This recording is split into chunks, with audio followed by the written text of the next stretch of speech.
अस्सलामुअलैकुम वरहमतुल्लाह। मौलाना तारिक जमील साहब का जो बेटा था, जिसको लोग पागल पागल कहते थे कि भी ये पागल था, इसका ज़हनी तवाज़ुन दुरुस्त नहीं था।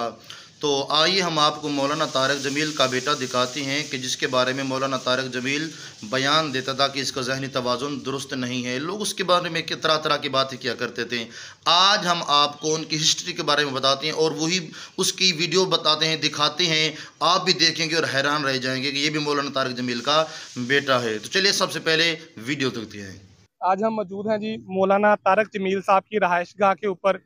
कल मौलाना साहब ने अपने बेटे के जनाजे से पहले एक बयान दिया था कि मेरा बेटा यहाँ पर, अगर आप आए तो देख सकते हैं कि मौलाना जो है बहुत से गरीबों के घर चला रहे हैं, बहुत से गरीबों को जो है राशन लेकर देते हैं। इसी तरह एक जो कमले का जिक्र किया गया था जिसका ज़हनी तवाज़ुन ठीक नहीं था, कि मेरा बेटा जो है वो उसे अक्सर गाड़ियों में बिठा लेता था, बहुत मोहब्बत करता था। वो भी ये इधर आज देख सकते हैं आप, ये था वो जिसे अक्सर वे मौलाना साहब के बेटे को मियाँ मियाँ कहकर बुलाता था। तो आज मियाँ जो है वो हम में नहीं रहा, इसमें कोई शक नहीं है। जैसा कि मैंने पहले बताया कि मौलाना साहब खुद भी जो है एक फाउंडेशन चला रहे हैं। अगर आप उनके घर आए तो आप देखेंगे वहां पर के बहुत से जो गरीब लोग हैं वो रहते हैं, जो खुद कहते हैं कि मौलाना साहब हमें राशन लेकर देते हैं, हमें जिस तरह के भी पैसे की जरूरत होती है वो देते हैं, हमारी खुशी गमी में शामिल होते हैं।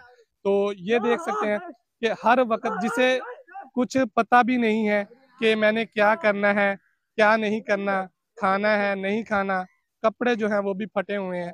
तो मोहब्बत की मिसाल जो मौलाना साहब में थी वही उनके बेटे के अंदर। हालांकि इंसान इस तरह के लोगों से दूर रहता है, नफरत करता है, लेकिन जो मौलाना साहब ने उन्हें सिखाया था, एक बहुत मशहूर मौलाना साहब का फरमान भी है कि बेटा अगर तुम, क्योंकि वो पढ़े लिखे नहीं थे, लामा नहीं बन सके थे, क्योंकि वो ज़हनी तौर पर वो भी थोड़ा सा मजूर थे। तो मौलाना साहब ने उन्हें यही फरमाया था कि अगर आप मौलाना नहीं बन सके तो एक अच्छे मुसलमान, एक अच्छे इंसान ज़रूर बनिएगा। तो वो अच्छे इंसान बने, इस तरह के लोगों की मदद करते थे, पास बिठाते थे, खाना खिलाते थे।